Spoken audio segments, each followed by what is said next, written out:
Hey there, everyone. Welcome to Weekly Weather Brief. I'm meteorologist Kerrin Jeromin. Thanks for checking us out yet again this week. It's your weekly weather podcast where we're talking about kind of the talkers in the weather throughout the week, big things that caught our attention. And this week, once again, my usual co-host, meteorologist Emily Gracie, is still off enjoying a summer break, so I have another fabulous guest host that I'm super excited to welcome.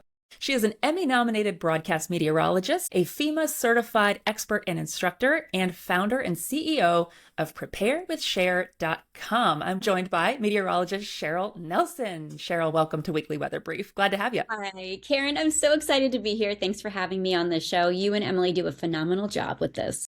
Thanks. Well, we love what we do, right? A couple of smart women just talking weather, and that's why you're here as well. Smart women talking weather. We love that.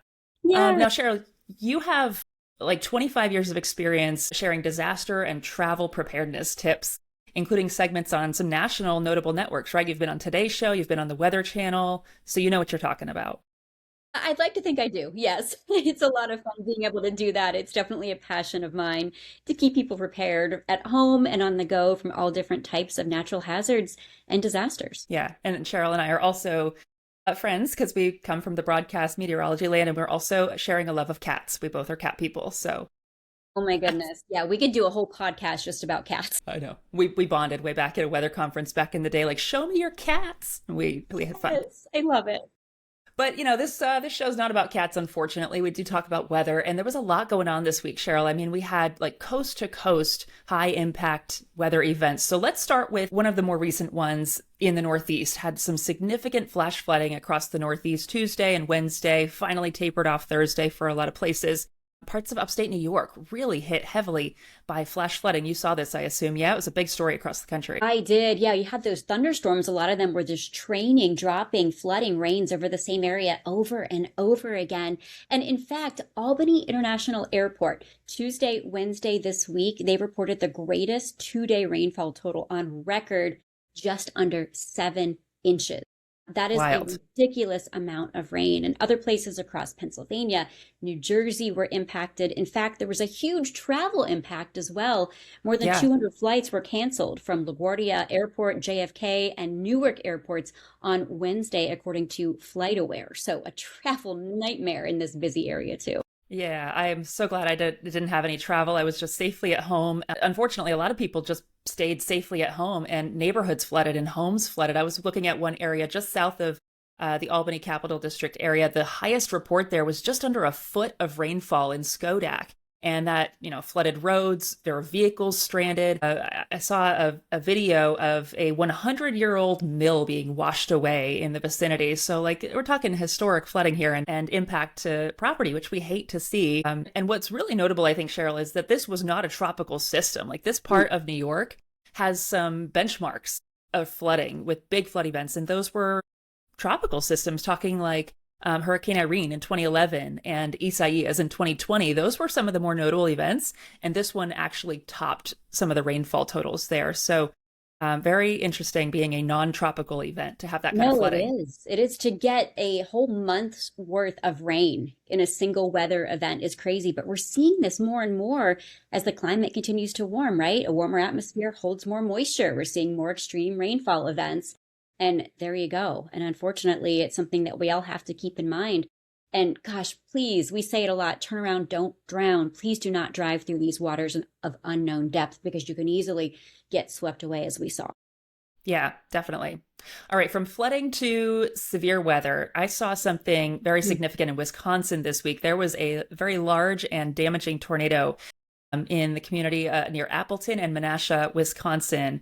And EF3 officially ranked there earlier this week on Monday. And, you know, you are familiar with this area. It sounds like you've been to this part of Wisconsin before. I sure have. It's a small town, Appleton. I've been there a few years back. I taught a FEMA class through the National Disaster Preparedness Training Center. It was a tornado awareness class there. And that's what we talked about. And again, a small town. These tornadoes can happen anywhere.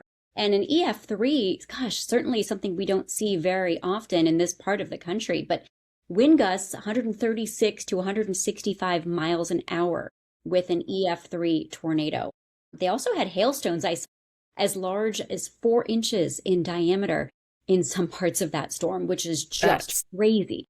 Yeah, that definitely will do some damage. The official National Weather Service report says 140-mile-per-hour winds, the track length just over 12 miles, 12.3, and the width of the tornado 1,800 yards. So that is certainly notable, and our hearts go out to the community there, and hopefully some of what you taught in that community, was taken to heart, because as far as I saw, there were no deaths, which is wonderful and remarkable with that kind Right. of size of Yeah. a tornado. I hope it stays that way. I know it prompted a state of emergency and state of disaster declarations as well, even a boiled water advisory for some parts of that area too. So it's crazy to see. In fact, Karen, here at home, I live in the Norfolk Hampton Roads area of Virginia. We had a wild week.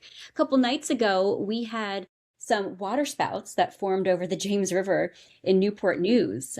Do you see it? I did not see it, but I saw one of the downdrafts and I saw the rain as it moved down the river. And just after I saw it, and it was right as it was getting dark too, which is super creepy, but several people got pictures of that water spout out over the river. So just wild. It's crazy. I've Yeah. never seen a tornado. Still, at this point in my life, I've lived in Colorado for a while. I went safely storm chasing. I still have not seen a tornado, and I'm not sure I want to, but I do feel for anyone who's been impacted by them, because they can be Yeah. just life changing. I mean, this community in Wisconsin is probably going to be picking up the pieces Forever for changed. months. Right. Yeah, forever Right. changed. And it's interesting that you say you've never seen one. I've actually never seen a tornado up close and personal either. I've seen a There fun you go. cloud from a distance. But as far as storm chasing, I know a lot of meteorologists love to do it. I don't know. I'm prepared with Cher, and I don't know if I want to mess with the fury of Mother Nature. You know what I mean? That's very fair. You are safely at home and like in your basement if there's anything nearby, as you should be, right? Everyone should be. Yes, although I will say my husband had to pull me away from the window as I was watching that storm track down the river. He's like, honey, come on, we're under a tornado warning. Let's get in the bathroom. Let's go. Guilty. Yep. We're all like, can I see? No, I can't see it. Gotta get. So I did. I went to my safe space. So As you should. Yeah. Okay. Moving farther west, we've kind of been working east to west here.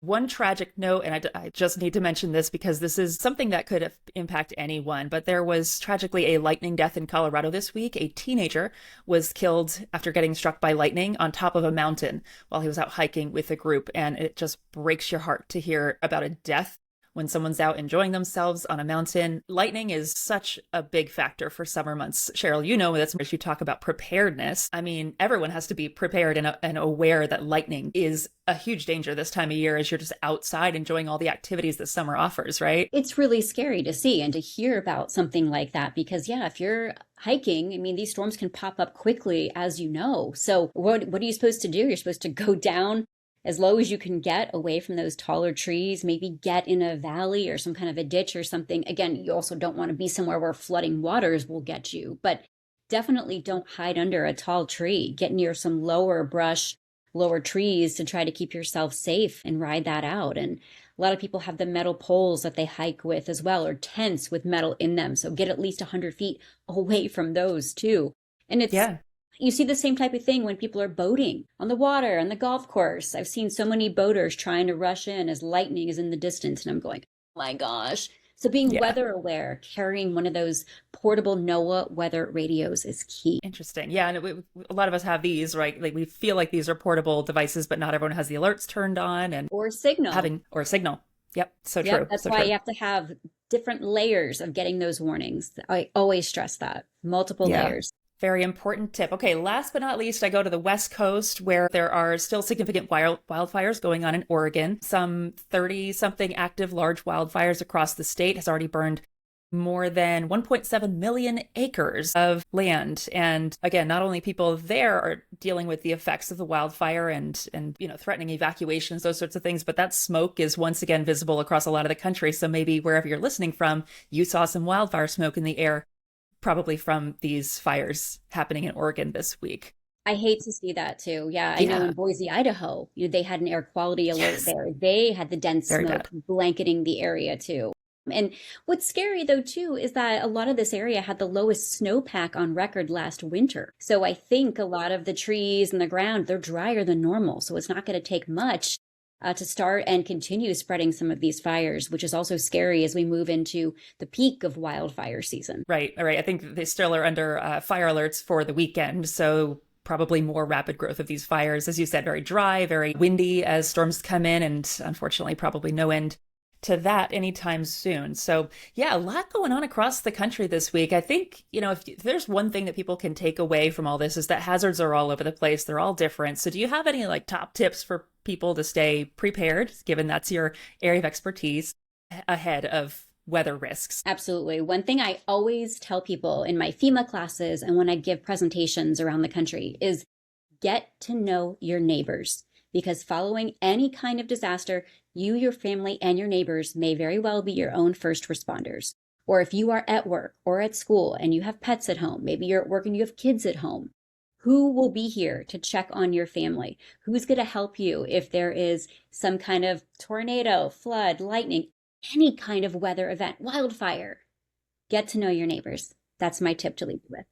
I think that's a positive tip. And I think I'm going to go make some dinner for my neighbor right now and get to know them. Because why not, right? Make some community. But you're right. I mean, Absolutely. I've definitely been in some significant weather events where the community is kind of cut off and you're relying on resources that are people near you and also making sure that they're safe and they're checking on you. So that is a really good tip. So thank you for that. You're very welcome.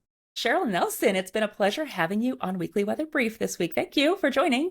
Thanks, Karen, for having me. Appreciate it. Of course. And we'll talk cats next time when you come back, okay? 100%. All right. Thanks, everyone, for listening this week. You can check us out on YouTube, Apple Podcasts, or Spotify. While you're there, give us a rate and let us know what you think of the show. We'll catch you next week. Bye, Cheryl. Bye.